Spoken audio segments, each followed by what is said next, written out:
Bueno, ese tanque tiene 14.000 litros, más o menos provee a todo lo que es la parte de equipos y bueno, maquinaria de la industria, de la empresa acá.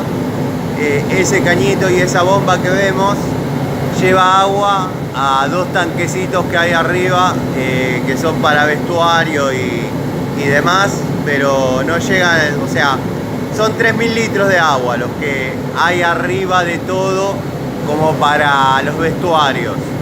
Lo que habría que purificar y ablandar sería esto.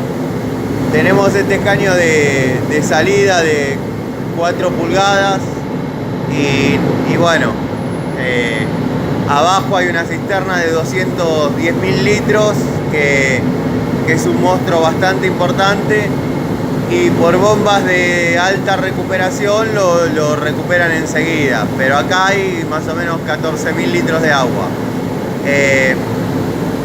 Va a estar medio complicado detectar qué equipo va y colocarlo. Esto no es un trabajo para hacer en un día.